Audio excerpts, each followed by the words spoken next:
3 women, 1 red-eye flight, a layover in a city where dreams go toady.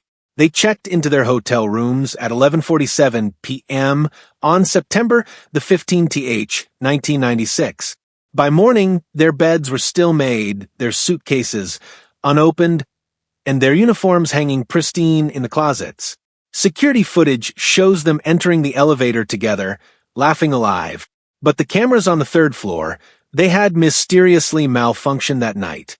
For 28 years, their families have lived with a question that has no answer until now. Until a construction crew tore down the wrong wall in that same hotel and found something that should have stayed buried forever. If you're drawn to mysteries that refuse to let go, stories that crawl under your skin and stay there, subscribe now. The Desert Rose Hotel stood like a tombstone against the Las Vegas skyline, its pink Art Deco facade faded to the color of old bone. For 43 years, it had welcomed gamblers, honeymooners, and transient souls seeking reinvention in the neon wilderness. Now, in the autumn of 2024, it awaited demolition. Raymond Torres had worked construction for 30 years, but he had never felt the particular coldness that emanated from behind the wall on the 3rd floor's eastern corridor. His crew had been gutting the building room by room, stripping it down to studs and concrete when his sledgehammer broke through the drywall of room 317 and met not insulation but empty space. The flashlight beam cut through decades of darkness, illuminating what had been hidden since the hotel's renovation in 1997. Raymond's breath caught in his throat. He took an involuntary step backward, his boot crunching on broken plaster, and pulled his phone from his pocket with shaking hands. When Detective Sarah Chun arrived an hour later, the corridor was already sealed with yellow tape. She had been with the Las Vegas Metropolitan Police Department for 15 years, the last 7 in cold cases. She recognized the expression on Raymond's face, the particular shade of pale that came from seeing something fundamentally wrong. Inside the sealed space, barely 4 feet wide and running the length of what had once been 3 separate hotel rooms, the air was thick with dust, and the unmistakable smell of decay long settled into silence. 3 sets of women's clothing lay arranged on the concrete floor with disturbing precision. 3 pairs of shoes lined up as if their owners had simply stepped out of them. 3 purses, their contents still intact, and 3 employee identification badges from Western Airways. The faces in the photographs, young and smiling, frozen in a time before the world forgot them. Sarah knelt beside the first badge, her gloved hand trembling slightly as she read the name. Jessica Hartman, she knew that name. Every detective in the department knew that name. It was legend, cautionary tale. The case that haunted the old-timers who had worked it fresh before the trail went cold and the file gathered dust in the basement archives, September 15th, 1996. 3 flight attendants checked into the Desert Rose Hotel for a standard layover. By morning, they had vanished completely as if they had never existed at all. No bodies, no witnesses, no leads, just 3 empty rooms and a mystery that consumed investigators for years before being reluctantly shelved. Now, 28 years later, Sarah stood in a space that shouldn't exist, staring at evidence that should have been found decades ago, and felt the weight of all those lost years pressing down on her shoulders like a physical thing. This wasn't just a cold case warming up. This was something else entirely. Something that had been waiting, patient, and terrible for someone to finally look in the right place. She pulled out her phone and dialed her partner. "Marcus," she said quietly, her voice steady despite the ice in her veins, "you need to get down to the Desert Rose Hotel and call the families. After 28 years, we finally found them." But even as she spoke, Sarah knew that finding them was only the beginning. The real question, the one that would keep her awake for months to come, was far more disturbing. If their belongings had been here all along, sealed behind a wall that was built just months after they disappeared, then where were the bodies? And who had known exactly where to hide the evidence of 3 women who had simply ceased to exist? The photograph on Sarah Chen's desk was grainy, printed from a newspaper archive that had been digitized years after the fact. Three women stood together in front of a Western Airways aircraft, their navy blue uniforms crisp, their smiles bright with a particular optimism of people who believed the world was larger than their small corners of it. Jessica Hartman, 26, from Sacramento, blonde hair pulled back in the regulation style, green eyes that seemed to hold some private amusement. She had been flying for Western Airways for 3 years, had an apartment she shared with 2 roommates, and a boyfriend who had been planning to propose on her next day off. Denise Morrow, 31, from New Orleans, the oldest of the 3, with dark hair and an elegant composure that suggested she had seen more of life than her companions. She sent money home to her mother every month and had logged more flight hours than anyone else in her training class. Kimberly Tate, 24, from Phoenix. Red hair, freckles, a smile that reached her eyes. The newest hire just 8 months into her career, still excited by every city, every sunrise scene from altitude, every small adventure that came with a job that kept her perpetually in motion. Sarah had read their files so many times over the past 3 days that she could recite the details without looking. But reading about them and understanding them were different things entirely. She needed to know who they were before she could understand what had happened to Tatham. The original case file was 4 in thick, a testament to how thoroughly the 1996 investigation had been conducted. Detective William Russo had been the lead, and his notes were meticulous. Sarah had called him 2 days ago, tracked him down to a retirement community in Henderson, where he spent his days playing cards and trying not to think about the cases that had never closed. He had agreed to meet her at a diner off the strip, away from the tourists and the noise. Now, sitting across from him in a booth with cracked vinyl seats, Sarah watched him stir his coffee with the kind of methodical attention that came from needing to do something with his hands. 28 years, he said finally, his voice rough with age and cigarettes. He'd quit a decade too late. I worked that case until my captain pulled me off. Work at it on my own time after that. Never could let it go. Walk me through it, Sarah said, gently. From the beginning, William Russo's eyes focused on something beyond the diner window, seeing not the present-day traffic, but a September night in 1996 to Flight 447 from Chicago landed at McCarran at 10:23 p.m. The crew had a standard layover scheduled to fly out again at 9:15 the next morning. Western Airways always put their crews up at the Desert Rose. It was close to the airport, affordable, and they had a corporate rate. He pulled out a worn notebook, the pages yellowed and soft from handling. The 3 of them took a cab together from the airport. Security footage showed them arriving at the hotel at 11:47 p.m. They checked in at front desk. Jessica paid for a bottle of wine from the gift shop, and they got on the elevator. That's the last time anyone saw them. Sarah leaned forward. The elevator? Yeah. The footage shows them getting on, pushing the button for the 3rd floor. All 3 of them were laughing about something. They looked tired but happy. Normal. The elevator goes up. The doors open on 3, and that's where the footage cuts out.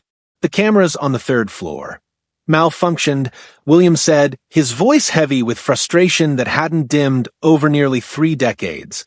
Every single camera on that floor went dark at 11:53 p.m. The hotel claimed it was a technical glitch, some kind of power surge. They came back online at 1:17 a.m. By then, the hallway was empty. Sarah made notes, even though she had read all of this before. Sometimes hearing it spoken aloud revealed details that looked different on paper.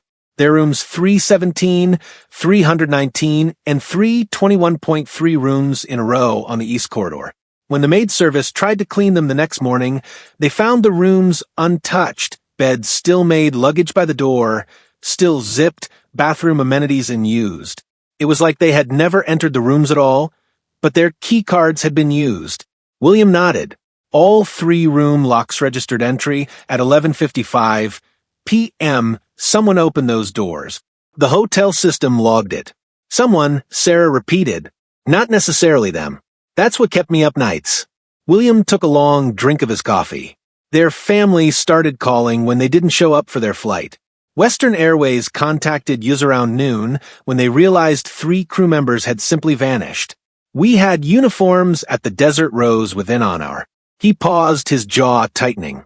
We searched that hotel top to bottom. Every room, every closet, every maintenance space. We interviewed every guest who had checked in that night, every employee who had been on duty. We pulled records for every person who had stayed there in the previous month. We did everything right, Detective Chun. Everything. Sarah heard the pain in his voice. The guilt that came from doing everything right and still failing. I know you did. We even brought in cadaver dogs. They hit on nothing. It was like those 3 women just evaporated the moment they stepped off that elevator. Sarah pulled out a photograph from her folder. One taken 3 days ago in the hidden space behind the wall. The renovation, she said. When did that happen? William's face darkened. May 1997, 8 months after the disappearances, the hotel changed ownership. New management wanted to modernize. They reconfigured the entire 3rd floor, changed the room layouts, updated everything, and you investigated the renovation as much as I could. But by then, the case was already going cold. The new owners were cooperative. Let us examine the construction plans, interview the workers. Nothing stood out. It seemed legitimate. He looked at the photograph, his expression haunted. I never thought to look inside the walls themselves. Sarah could hear what he wasn't saying. None of them had. The investigation had been thorough but conventional. They had searched for bodies, for evidence, for witnesses. They had never imagined that someone had built a hiding place right under their noses, sealed evidence away behind fresh drywall and paint, knowing that in a renovated hotel, no one would think to tear the walls apart. The families, Sarah said, quietly. How did they handle it? William's hands tightened around his coffee cup. About how you'd expect. Jessica's boyfriend, David Richmond. He took it the hardest. Blamed himself for not going with her on the trip, for not being there to protect her. Last he heard, he never got over it. Never married. Denise's mother died 5 years ago. Never knowing what happened to her daughter. And Kimberly's parents, they hired private investigators. Spent their retirement savings trying to find her. The IT destroyed them.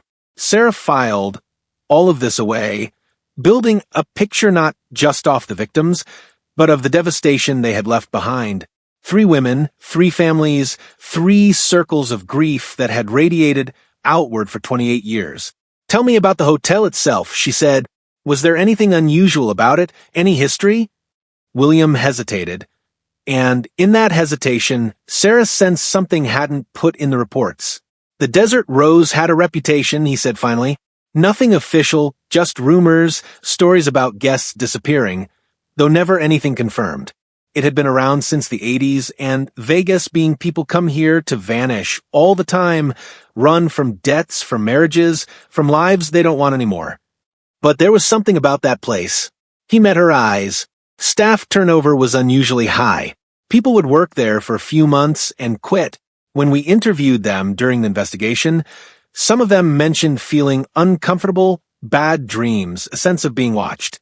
But nothing concrete, nothing you could build a case on, just feelings.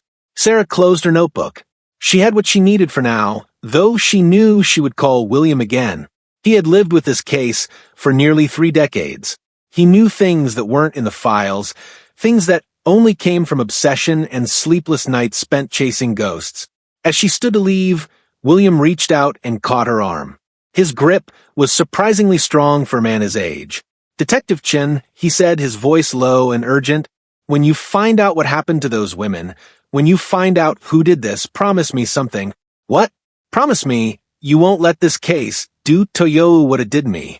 Promise me you'll know when to stop, when to walk away. Because this thing, whatever it is, it doesn't want to be solved. Some darkness should stay buried.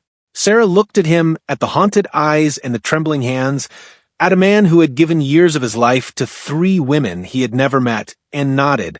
But even as she made the promise, she knew it was one she wouldn't keep. The evidence room in the basement of the Las Vegas Metropolitan Police Department smelled of dust and old paper, of years compressed into cardboard boxes and manila folders. Sarah stood in front of the shelf, holding the Western Airways Flight 447 case materials.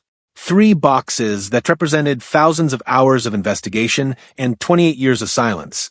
Marcus Webb, her partner for the past 2 years, sat down 2 cups of coffee and stared at the boxes like they might bite. I was in middle school when this happened, he said. Feels weird working a case older than my career. Every cold case starts somewhere, Sarah replied, pulling down the first box. The question is whether we're looking at the same evidence with new eyes or whether we're looking for something that wasn't there before.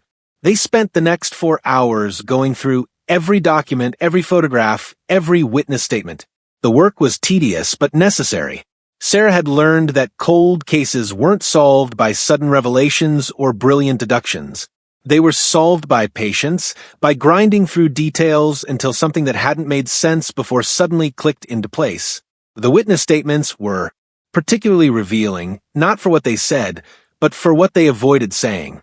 The night clerk who had checked in the 3 flight attendants, a man named Robert Polson, had been interviewed twice.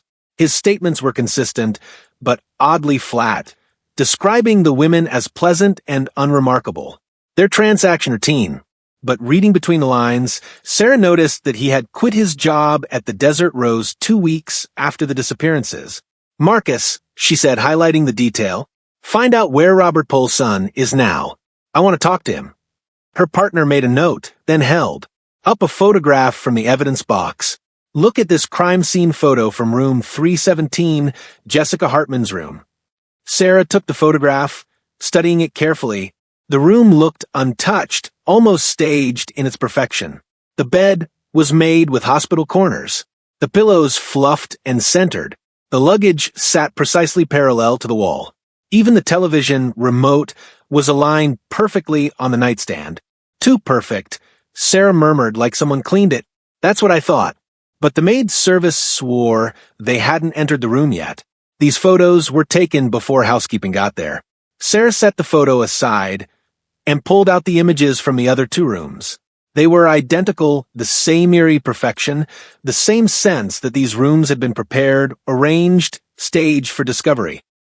Someone wanted us to find these rooms like this, she said. The question is why? They continued working through the evidence until Marcus' phone rang. He listened for a moment, his expression growing serious, then whoever was on the other end and hung up. That was the crime lab, he said. They finished processing the evidence from behind the wall. Sarah looked up, her pulse quickening, and the clothing all belonged to the 3 victims.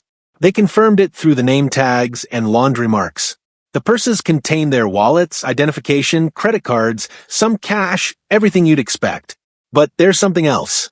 He paused, and Sarah could see he was choosing his words carefully. They found hair in the purses, long strands, different colors that they're running DNA now.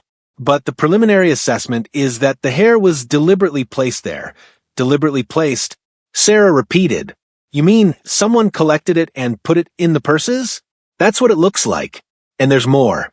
They found fingernail clippings in the pockets of the uniforms. Sarah felt a chill run down her spine. This wasn't just evidence being hidden. This was evidence being collected, preserved, arranged like trophies. He kept parts of them. Marcus nodded grimly. Whoever did this, he wanted to remember them. And he was confident enough that he'd never be caught that he sealed his collection right there in the wall, knowing that even if the hotel was searched, no one would think to look inside the actual structure. Sarah stood and walked to the whiteboard she had set up in the corner of the evidence room. She wrote 3 names atop: Jessica Hartman, Denise Morrow, Kimberly Tate. Below them, she began adding what they knew. Disappeared. September 15th, 1996, between 11:53 p.m. and 1:17 a.m. Last seen entering elevator at Desert Rose Hotel. Laughing and apparently at ease. Evidence found. Clothing, purses, identification, hair, fingernail clippings, sealed in wall constructed during May 1997 renovation. Bodies not found. Marcus joined her at the board, adding his own observations. The renovation, he said, that's key. Whoever sealed this evidence in the wall had access to the construction site. They knew the renovation plans, knew exactly where to hide everything, and they had 8 months to plan it, Sarah added. From September to May. 8 months to figure out the perfect hiding spot to wait for the right moment to seal away their crime where no one would find it unless the hotel came down. Marcus said quietly, which almost didn't happen. The Desert Rose was supposed to be demolished 5 years ago. The project got delayed, then delayed again. If Raymond Torres hadn't broken through that wall, this evidence might have been crushed into rubble and hauled away without anyone ever knowing it existed. Sarah stared at the board, at the 3 names that represented 3 lives cut short, 3 families destroyed, 3 mysteries that had haunted the city for nearly 3 decades. "We need to build a timeline of the renovation," she said. Every worker, every contractor, every person who had access to that floor during construction, and we need to find out who owned the hotel at the time, who approved the renovation plans, who had the authority to change the layout. Her phone buzzed with a text message. She glanced at it and felt her stomach drop. The message was from the medical examiner's office. Just 3 words. "You need to see this point." 20 minutes later, Sarah and Marcus stood in the sterile examination room of the Clark County Coroner's office. Dr. Patricia Yun, a woman in her 50s with silver streaked hair and the kind of steady hands that came from years off working with the dead, gestured them over to a stainless steel table. On the table were 3 pairs of shoes, the ones that had been found lined up so precisely in the hidden space. They looked ordinary, standard-issue black pumps that matched the Western Airways uniform requirements. But Dr. Yun's expression suggested they were anything but ordinary. "I almost missed it," she said, picking up the first shoe with gloved hands. "It's only visible under certain lighting conditions." She angled the shoe toward an ultraviolet lamp, and suddenly Sarah could see what she meant.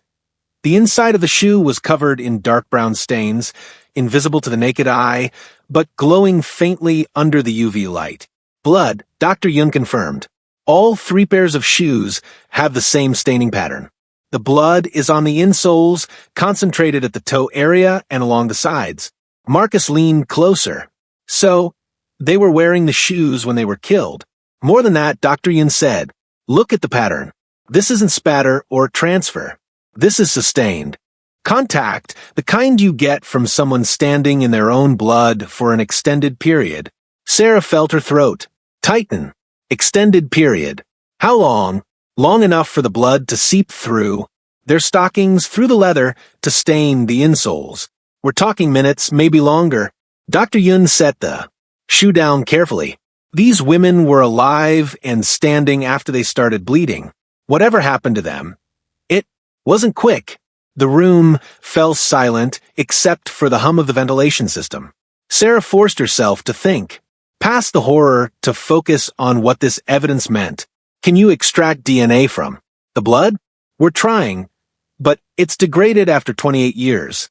We might get partial profiles, enough to confirm the blood belonged to the victims, but probably not enough to identify anyone else who might have been there." "What about the hair and fingernail clippings?"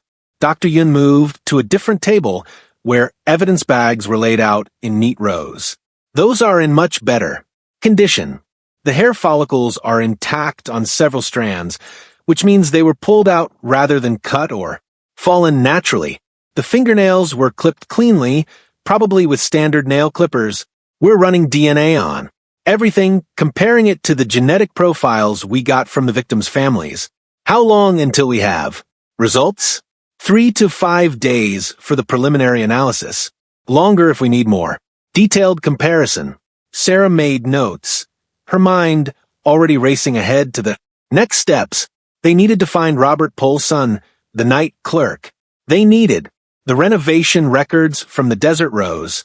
They needed to track down every person who had worked at that hotel in 1996 and 1997. Most urgently, they needed to find where the bodies were buried. Because one thing was now certain. Jessica Hartman, Denise Morrow, and Kimberly Tate hadn't simply vanished. They had been murdered. In that hotel, their blood soaking into their shoes as they stood helpless, their hair and nails collected like specimens, their belongings sealed away as monuments to whoever had destroyed them. The Desert Rose Hotel had secrets in its bones, and Sarah Chun was going to tear it apart until every one of them was exposed to the light. Robert Polson lived in a trailer park on the outskirts of North Las Vegas, where the desert reclaimed everything that wasn't, constantly defended against it. Sarah and Marcus pulled up to a rusted Airstream that looked like it had been there since the trailer park's inception, surrounded by dead grass and a chain-link fence that served no apparent purpose.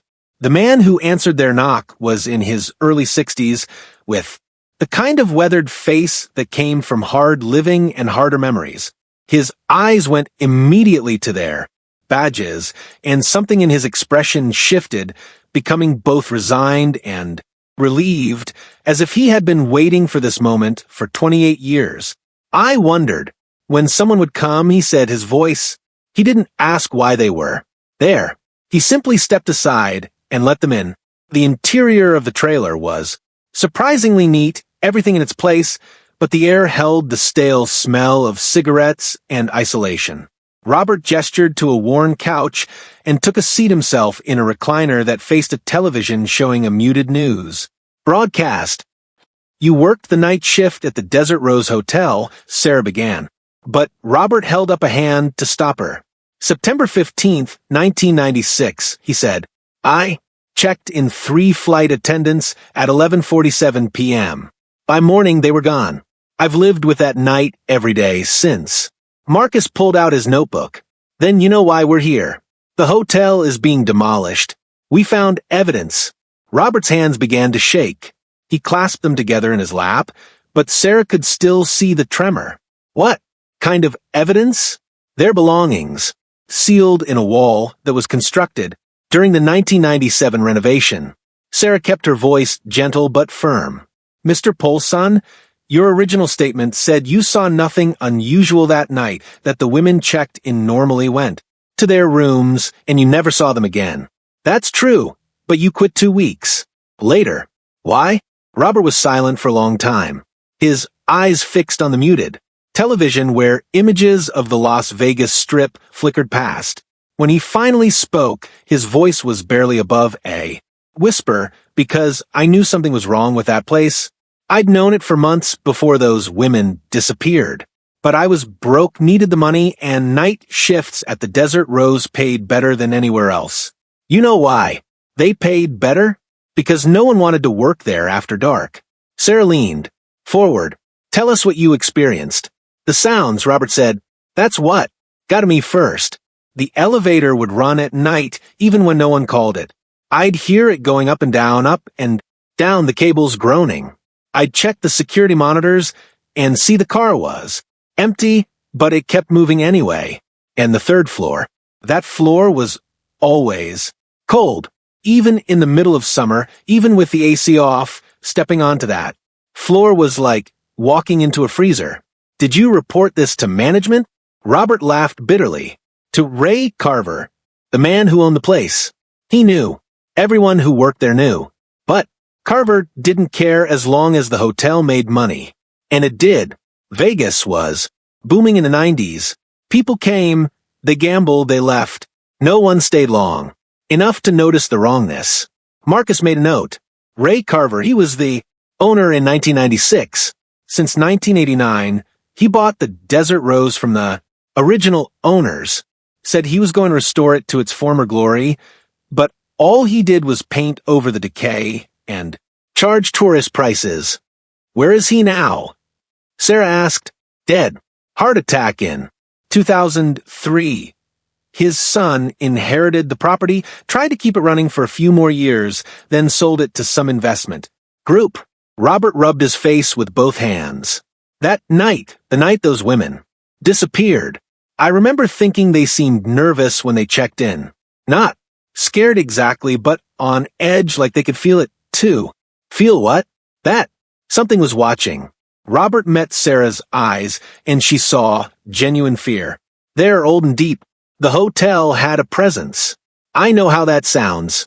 Detective, I know you deal in facts and evidence, but I'm telling you, there was something wrong with that building. It was hungry." Sarah maintained her composure, though a chill ran down her spine. Did you see anyone else in the lobby that night? Any other guests? Any staff members? Just me at the desk, the maintenance man, Eddie Franks. He was supposed to be on duty, but I didn't see him most of the shift. He had a habit of disappearing into the basement. Claimed he was checking the boilers, but everyone knew he was sleeping off whatever he'd been drinking. Eddie Franks, Marcus repeated, writing the name down. Is he still alive? Last I heard, he was in a care facility, had a stroke a few years back. I don't know if he can still talk. Sarah pulled out her phone and showed Robert a photograph of the hidden space behind the wall. The clothing arranged so carefully on the concrete floor. Mr. Polson, during the renovation in 1997, did you return to the hotel at all?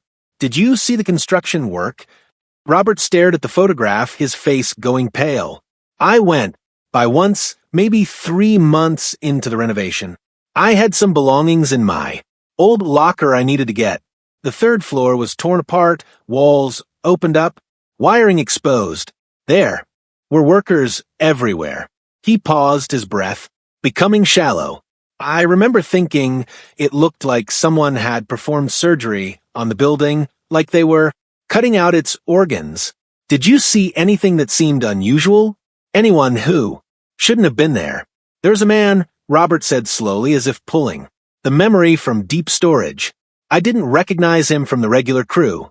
He was in the 3rd floor corridor, standing alone, just staring at the walls.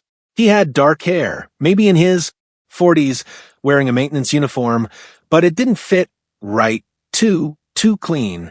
When he saw me, he smiled. Not a friendly smile. A smile like he knew something I didn't. Sarah's pulse quickened. Can you describe him more? Specifically? Tall, maybe 6 feet, thin build. His eyes. I remember his eyes were very dark, almost black, and his hands, they were stained with something. I thought it was paint or grease, but the color was wrong. It was reddish-brown, the same color as dried blood, Sarah thought, but didn't say. Did you tell the police about this man during the original investigation? Robert shook his head. I didn't see him until months later, during the renovation, and by then, the investigation had gone cold. I thought about calling it in, but what would I have said? That I saw a man who smiled, wrong and had dirty hands. It wasn't evidence, but it was, Sarah realized it, was a piece of the puzzle that had been missing for 28 years. Someone had been at that hotel during the renovation. Someone who had access to the construction site. Someone who had looked at the exposed walls and seen an opportunity. As they prepared to leave, Robert reached out and caught Sarah's arm just as William Russo had done. Detective, he said urgently, whatever you find in that hotel, whatever happened to those women, be careful. I told you the building was hungry, but it was hungry because something fed it, something human, outside in the harsh sunlight that seemed too bright after the dimness of the trailer. Marcus turned to Sarah. You think he's reliable? The stuff about the hotel being hungry? That's pretty out there. Trauma does strange things to memory, Sarah said, but she was thinking about the shoes with blood on the insoles, about hair and fingernails carefully collected and preserved, about 3 women who had stood bleeding while something terrible was done to them. But underneath the supernatural language, he's describing something real, fear, a predator who knew how to use that, building to his advantage. Her phone rang. It was the lab. Detective Chun, the technician, said without preamble, you need to come back. We found something in one of the purses, something that changes everything. Sarah's hands tightened on the phone. What did you find? Photographs, the technician said. Polaroids hidden in a false bottom of one of the wallets. Detective, these photos were taken after the women disappeared. The photographs were spread across the examination table in the evidence room like a deck of terrible cards. Sarah stood over them, forcing herself to look at each one, to catalog every detail, even as her stomach twisted with revulsion. There were 12 Polaroids in total, their colors slightly faded, but the images sickeningly clear. They showed portions of the third-floor corridor at the Desert Rose Hotel, the same corridor where the women had last been seen. But these photos hadn't been taken during normal operations. The hallway was dark except for a few emergency lights, and in each frame, there was a presence just at the edge of visibility, a figure partially obscured by shadow. Dr. Yun, who had called them in, pointed to the first photograph with a gloved finger.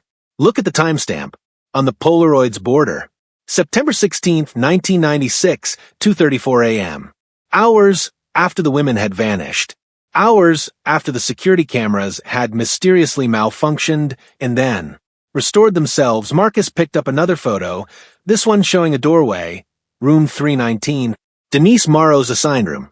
The door was partially open, and through the gap, something was visible on the floor. Something that might have been fabric or might have been something else entirely. These were in Jessica Hartman's wallet. Dr. Yun continued, tucked into a hidden compartment behind the card slots. Whoever put them there knew they'd be found eventually, but only by someone who looked carefully. Sarah studied each photograph, her trained eye picking apart the composition, the angles, the deliberate staging of each shot. These weren't taken randomly. This is documentation. He was recording what he'd done. But why put them in the victim's wallet? Marcus asked, why not keep them as trophies separately? Because he wanted them to be part of the evidence, Sarah said slowly, the realization chilling her. He wanted whoever found this hiding place to see exactly what he was capable of. This isn't just a killer covering his tracks. This is someone who believed he'd created the perfect crime, and he wanted to document his genius. She picked up the last photograph and her breath caught. This one was different from the others. It showed a section of wall in the third-floor corridor, the drywall removed to expose the wooden studs and empty space behind and arranged carefully in that space, barely visible in the photograph's dim lighting or what appeared to be 3 sets of clothing. He took this during the renovation, Sarah said. He came back 8 months later, sealed their belongings in the wall and photographed it. This is his signature, his way of signing his work. Dr. Yun pulled out a magnifying glass and held it over one of the photos. There's something else. Look at this one. The shot of the corridor in the reflection on the window at the end of the hall. You can see a figure. It's distorted by the glass and the poor lighting, but it's there. Sarah leaned in, her eyes straining to make out the details. The figure was tall and thin, exactly matching Robert Poulson's description of the man he'd seen during the renovation. But more than that, the figure appeared to be holding something. A camera, Sarah realized. He was photographing his own reflection. Can we enhance this? Marcus asked. Maybe. Get facial recognition on it. The photo quality is too poor, Dr. Yun said, and it's been nearly 3 decades, but our imaging department is working on it. If there's anything there, they'll find it. Sarah's phone buzzed with a text from one of the junior detectives on her team. They had located Eddie Franks, the maintenance man who had worked at the Desert Rose the night of the disappearances. He was in a long-term care facility in Henderson, and while he had limited mobility from his stroke, his cognitive function was reportedly intact. He had agreed to see them. The Sunrise Care Center was a low-slung building that tried to disguise its institutional nature with pastel colors and potted plants. Eddie Franks was in a wheelchair in the common room, a thin man in his 70s with one side of his face slightly drooping from the stroke, but his eyes were alert. And when Sarah introduced herself in Marcus, she saw recognition flash across his features. The flight attendants, he said, his words slightly slurred, but understandable. I knew someone would come eventually. I knew. Those women never left that hotel. They moved to a quiet corner where they could talk privately. Eddie's hands trembled. In his lap, not from Polly, but from something deeper, something that had been eating at him for years. Mr. Franks, Sarah began. You were on duty the night of September 15th, 1996, but you told the original investigators you didn't see or hear anything unusual. I lied, Eddie said simply. Not about not seeing them. I never saw those women. But I heard things that night, things that made me hide in the basement until my shift ended. What kind of things? Eddie closed his eyes, and when he spoke again, his voice dropped to barely a whisper. Screaming from the third floor. It started around midnight, maybe a little after. Not loud screaming, not the kind you hear in a horror movie. This was muffled, like it was coming from behind walls or under blankets. I was in the basement checking the boilers when I heard it through the ventilation system. Sarah felt her skin prickle. Why didn't you investigate? Because I was a coward, Eddie said, his voice thick with self-loathing. And because I knew that if I went up there, if I saw what was making those sounds, I'd either end up dead or I'd spend the rest of my life wishing I was. So I stayed in the basement. I drank the bottle I kept, hidden behind the water heater, and I stayed down there until the screaming stopped. When did it stop? Around 1 o'clock. In the morning, maybe a little after. Then there was silence. Complete silence.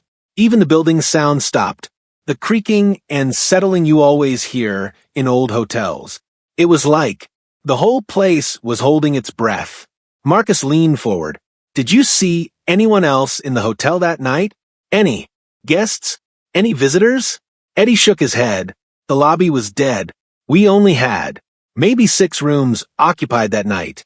The Desert Rose wasn't exactly a hot destination even back then, but there was someone in the building, someone who didn't check in through the front desk. How do you know? Because I found the access door to the maintenance tunnels propped open the next morning. The door that led from the basement to the 3rd floor service corridor. I always kept that door locked because the tunnels weren't safe. The wiring was old and exposed, but someone had used a brick to prop it open. Sarah's mind raced. The maintenance tunnels would have provided access to the 3rd floor without using the main elevator or stairwells, without appearing on any security cameras. Did you tell the police about this? I tried, but I was drunk most of the time back then, and I had a record for petty theft. The detective who interviewed me, he wrote down what I said, but I could tell he didn't believe me. Thought I was just trying to cover my own ass for not being at my post. Eddie reached into the pocket of his cardigan and pulled out a key, old and tarnished with age. This is the key to the maintenance tunnels. I kept it all these years. Figured someday it might matter. The tunnels are still. They're underneath the hotel. They were part of the original structure. Even the renovation didn't touch them. Sarah took the key, feeling its weight in her palm. Mr. Franks, the man who used these tunnels. Did you ever see him? Ever get a look at him? Once, Eddie said, and his expression became haunted about a week. Before those women disappeared, I was working late, replacing some pipes in the basement when I heard footsteps in the tunnel. I looked up and saw a man standing in the shadows, just watching me. He didn't say anything, didn't move, just stood there watching with these dark, dead eyes. After maybe 30 seconds, he turned and walked back into the tunnel. I never saw where he went. Can you describe him? Tall, thin, dark hair, middle-aged. He was wearing what looked like a maintenance uniform, but I'd never seen him before. And there was something wrong about him. Something off. The way he moved was too smooth, too deliberate, like he was performing instead of just walking. The same man Robert Polson had described seeing during the renovation. The same figure captured in the reflection in the Polaroid. Sarah felt the pieces beginning to connect, forming a picture that was both clearer and more disturbing than she had anticipated. A predator who had intimate knowledge of the Desert Rose Hotel. Who knew about the maintenance tunnels, the blind spots in the security coverage, the renovation plans that would provide the perfect opportunity to seal away evidence, who had hunted 3 women in the corridors of that hotel, documented his crime, and then vanished back into whatever darkness had spawned him. As they left the care facility, Marcus voiced what Sarah was thinking. This wasn't opportunistic. He planned this. Maybe not those specific women, but he prepared that hotel as his hunting ground long before they checked in. Sarah gripped the key Eddie he had given her, feeling its teeth bite into her palm, which means there might be others. If he was comfortable enough to seal evidence in the walls, confident enough to photograph his work, he might have killed before. And if the bodies aren't with the belongings, then they're somewhere else in that building. We need to search the maintenance tunnels, Marcus said. Sarah nodded, already pulling out her phone to call for a search warrant and a forensics team. But as she made the call, she couldn't shake the feeling that they were walking into something carefully prepared, something that had been waiting for them with the patience of a spider in its web. The Desert Rose Hotel had secrets in its bones, and the sum of those secrets, Sarah was beginning to realize, were very much alive. The Desert Rose Hotel looked different in daylight. Its pink facade less romantic and more desperate, like an aging showgirl clinging to glory. Days that had never really existed. Sarah stood in what had once been the lobby, now stripped to bare concrete and exposed wiring, and felt the weight of the building's history pressing down on her. The forensics team had arrived at dawn, along with structural engineers who would ensure the maintenance tunnels were safe to enter. Marco stood beside her, studying the building plans they had obtained from the city records office. The tunnels formed a network beneath the hotel, originally constructed in the 1980s to house the building's utilities and provide service. Access to each floor. The main tunnel runs north to south, Marcus said, tracing the lines on the blueprint with his finger, with branches leading to each floor's service corridor. According to these plans, there are access points in the basement, on the third floor, and on the roof for ventilation. Sarah watched the forensics team set up their equipment near the basement access door, the same door Eddie Franks had found propped open 28 years ago. The door itself was rusted and heavy, its hinges protesting when two officers finally managed to pull it open. Beyond lay a darkness that seemed to swallow their flashlight beams. We'll go in with full gear. The team leader, a woman named Rita Vasquez, announced respirators because God knows what's been decomposing down there for 3 decades. Full protective suits in case we encounter biological hazards. And we stay together. No one goes off alone. Sarah and Marcus suited up alongside the forensics team. The process familiar, but no less uncomfortable. The respirator made breathing feel labored and artificial, and the protective suit trapped heat against her skin. But these precautions were necessary. If there were bodies in these tunnels, they would be in an advanced state of decomposition. The tunnel entrance was a concrete throat that descended at a steep angle into the earth. The air that rose from was cold and stale, carrying scents of mold and something else, something organic and wrong. Sarah's flashlight beam revealed walls strewn with water damage and decades of grime.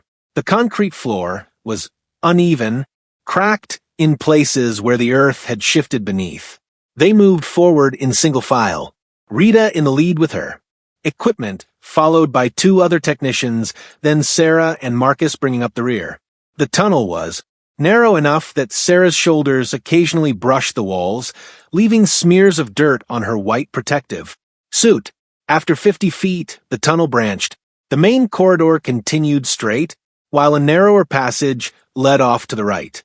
According to the blueprints, this branch provided access to the old boiler room and the electrical systems. We'll search systematically, Rita said, her voice muffled by the respirator. Main tunnel first, then we'll work through each branch. Everyone, keep your cameras running. We document everything. The main tunnel stretched ahead into darkness that their lights couldn't fully penetrate. Sarah noticed that the walls here weren't just concrete. In places, the original builders had used brick, and the mortar between them had crumbled with age, leaving gaps that could hide almost anything. They had walked perhaps 200 feet when Rita suddenly stopped. She raised her hand, signaling the team to halt, and knelt down to examine something on the floor. Sarah moved closer and saw what had caught her attention. Scratches, deep gouges in the concrete, running parallel to each other, as if something with claws or fingernails had scraped across the floor with tremendous force. The marks were old, the edges softened by time, but their violence was unmistakable. "These continue," Rita said, following the scratches with her flashlight. They led deeper into the tunnel, becoming more frequent and more frantic. Sarah could picture someone being dragged, their hands scrabbling uselessly at the concrete, fighting against their captor, with the desperation of the doomed. The tunnel opened into a wider space, a junction where multiple passages converged, and there, against the far wall, they found the first body. It wasn't one of the flight attendants. The remains were older, the bones yellowed and partially scattered. The clothing had mostly rotted away, but fragments remained enough to see that this had been a woman. Her skeleton was positioned oddly, the arms extended above the head, the legs bent at unnatural angles. She was chained, Rita said, pointing to the rusted metal, still encircling the bones of her wrists, shackled to the wall and left here. Marcus's voice was tight with horror. "How long has she been here? Before the flight attendants? Before 1996? This woman had died down here decades earlier, and no one had ever found her. No one had ever looked." They moved deeper into the tunnels, and the discoveries multiplied. Another set of remains in a side passage. These ones showing signs of trauma to the skull. A third body in what appeared to have been a storage room. The skeleton curled in a fetal position in the corner. "How many?" Sarah whispered, though she knew. Rita couldn't answer. How many women had died in these tunnels? How many times? Had this predator hunted in the darkness beneath the Desert Rose Hotel? The tunnel that led to the third floor. Service corridor was narrower than the others, barely wide enough for one person to pass through comfortably. The walls here were different, covered in something that Sarah initially thought was water damage. But when Rita shone her light directly on it, Sarah realized what she was seeing. Handprints, dozens of them overlapping and smeared, covering the walls from floor to ceiling. Some were in rust cold, substances that might have been blood. Others were just impressions in the grime, as if countless hands had touched these walls, seeking escape that never came. Jesus Christ, Marcus breathed. At the end of this tunnel, they found a room that didn't appear on any blueprints. Someone had carved it out of the earth behind the hotel's foundation, a space roughly 10 foot square, with a ceiling so low they had to crouch to enter. The walls were lined with wooden shelves, and on those shelves were items that made Sarah's blood run cold. Photographs, hundreds of them, pinned to boards and arranged in careful chronological order. Women's faces staring out from Polaroids and old film. Prints, some smiling at the camera, others showing expressions of terror. Jewelry arranged in small boxes, each piece labeled with a date and initials. Articles of clothing folded neatly and preserved in plastic bags. And at the center of it all, a journal, its leather cover cracked with age, but its pages intact. Rita carefully bagged the journal as evidence, but not before Sarah glimpsed some of the entries. The handwriting was precise, almost mechanical, recording dates and times, methods and results. The clinical language of someone who viewed murder not as a crime, but as a science. "This is his trophy room," Rita said. "This is where he came to remember them." Sarah counted the photographs visible on the nearest board. 32 faces, 32 women who had crossed paths with the Desert Rose Hotel and never left. The 3 flight attendants were there, their official Western Airways photos pinned beside more candid shots taken in the hotel corridor. Images captured moments before their deaths. But it was the final board that made Sarah's hand shake. Recent photographs, women who were still alive, their images captured on digital prints rather than Polaroids, hotel guests, staff members, women who had checked in and checked out safely, unaware that they had been selected, evaluated, and ultimately rejected by a predator who was still hunting. "He's still active," Sarah said, her voice barely audible through the respirator. "Whoever did this, he's still out there." Marcus was examining the dates on the most recent photographs. "These are from last year. He was here when the hotel was condemned. When it was supposed to be empty, he came back." Sarah's mind raced through the implications. A serial killer who had been operating for at least 4 decades, who had claimed at least 32 victims that they knew of, who had used the Desert Rose Hotel as his hunting ground, and then simply vanished when the hotel closed. But he hadn't vanished completely. He had returned, checking on his collection, perhaps reliving his crimes in the darkness beneath a building that was scheduled for demolition. "We need to seal this entire area," Sarah said.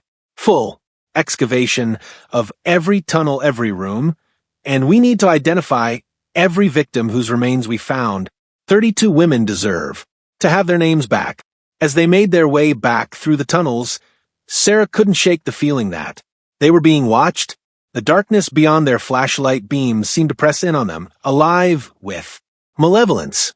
She kept glancing back, expecting to see a figure standing in the shadows, those dead black eyes watching their discovery with amusement. When they finally emerged into the daylight, Sarah tore off her respirator and breathed deeply, trying to clear her lungs of the stale, death-tainted air from below. Around her, the forensics team was setting up a perimeter, calling for additional support, beginning the massive undertaking of processing what was now clearly one of the largest crime scenes in Las Vegas history. Rita approached with the journal, now sealed, in an evidence bag. "Detective Chun, you need to see this." The last entry. Sarah took the bag and read through the clear plastic. The entry was dated October 3rd, 2023, less than a year ago. The handwriting was the same precise script